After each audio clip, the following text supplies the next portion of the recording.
Sideetan jirka madaxweynaha ka ah waddanka Uganda Yoweri Museveni ayaa ku dhawaaqay in dalkiisu u socdo gaarista badda Indian Ocean si kasta oo ay ku qaadato.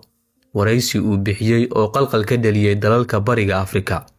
Wuxuu yiri, waxaan muddo 30 sano ah wadnay wada xaajood si aan u helno marin badda Hindiya ah. Mar kasta oo aan dhamayno wada hadalka aniga iyo madaxweynaha Kenya, waxa yimaada madaxweyne cusub. Waxaana mar kale ka soo bilownaa eber. Waan ku daalay wada hadal ayuu yiri. Haddaba maxay tahay tallaabta xigta oo uu qaadi doono Yoweri Museveni iyo wiilkiisa oo mar u wada hanjabay Kenya xiisadda cusub ee Bariga Afrika iyo waraysigaas oo dhameystiran sheekadan ayaan ku eegi doonaa. Muuqaalkana sii faafi. Uganda waa dalkan ku yaala bariga qaaradda Afrika. Waa dal aanan lahayn bad oo ah waxa loo yaqaan landlocked country.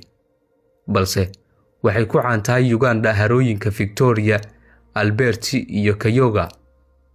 Mid ka mid ah dalalka ugu saboolsan dunida ayaa lagu tiriyaa Uganda, waxaana xuduud ay la wadaagtaa dalalka Kenya, Tanzania, South Sudan, Rwanda iyo Jamhuuriyadda Dimuqraadiga ah ee Congo. Madaxweynaha dalkan Yoweri Museveni oo ah madaxweynihii ugu cimriga dheeraa ee dalkan soo mara, waxa uu xukunka joogaa 40 sano oo bila dhiman waa 39 sano. Laakiin maanta ayuu bilaabay in uu dalkiisa la baadi goobo badii ka luntay sida uu sheegay.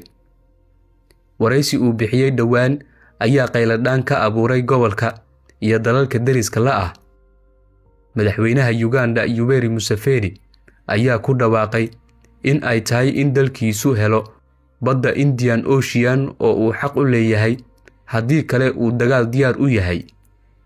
Wuxuu yiri, Uganda waa waddan landlocked ah, yacni aanan bad lahayn. Markii uu intaasi yiri, waxa uu isweydiiyay su'aal u dhigneed where is my ocean? Macnaha aaway baddeeni.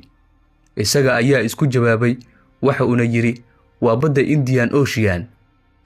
Waraysigaas ayaa abuuray xiisad cusub oo ka dhalatay gobolka maadaama uu carabka ku dhiftay waddanka Kenya oo uu tilmaamay inay halkaasi jirto badda uu raadinayo. Waxa uu yiri, Yoweri Museveni isaga oo ka hadlaya Kenya, waxaan muddo 30 sano ah wadnay wada xaajood ku saabsan helitaanka marin badda Hindiya ah. Mar kasta oo aan dhamayno wada xaajoodka aniga iyo madaxweynaha Kenya, mid cusub ayaa yimaada. Waxaana mar kale ka soo bilownaa eber.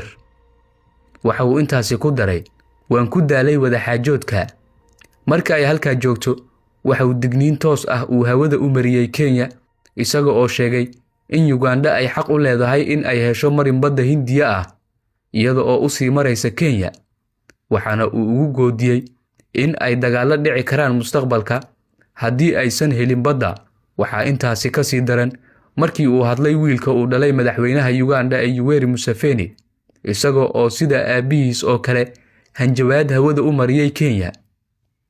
Waxa uu uga digay in dhibaatooyin waaweyn ay wajihi doonto Kenya haddii ay diido.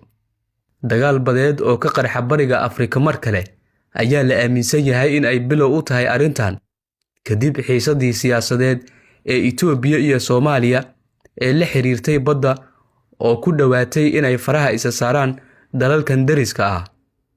Uganda waxay xustay in ay marin badeed ka rabto waddanka Kenya iyo Tanzania oo ay deris la tahay.